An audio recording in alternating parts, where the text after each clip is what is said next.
O'zbekistonda Ramazon hayiti namozi o'qilish vaqtlari e'lon qilindi. Assalomu alaykum aziz dindoshlar, kirib kelayotgan Ramazon hayiti barchangizga muborak bo'lsin. Kanalimizda yangi bo'lsangiz obuna bo'lib like tugmachasini bosib qo'yishni unutmang. O'zbekiston musulmonlar idorasi Ramazon hayit namozining o'qilish vaqtlari e'lon qilindi.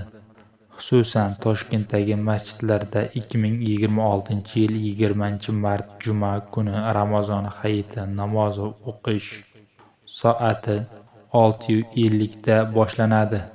Mamlakatning qolgan hududlarida Ramazon hayiti namozining o'qilish vaqtlari quyidagicha belgilandi.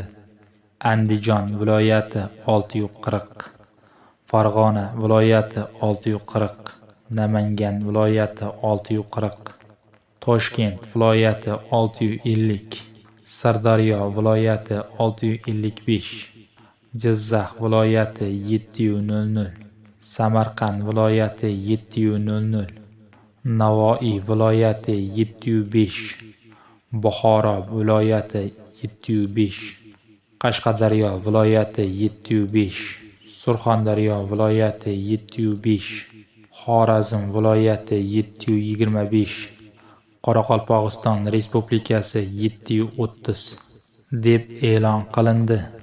Prezident qaroriga ko'ra Ramazon hayiti milliy an'ana va urf-odatlarga hamda Navro'z umumxalq bayrami uyg'un holda ko'tarinki ruhda o'tkazilishi belgilandi. Qoraqalpog'iston Respublikasi Vazirlar Kengashi, viloyat va Toshkent shahar hokimligi din ishlari bo'yicha qo'mita, O'zbekiston mahallalar uyushmasi, Ijtimoiy himoya milliy agentligi va boshqa hamkor tashkilotlar bilan birgalikda bayram tadbirlari yuqori saviyada tashkil etiladi.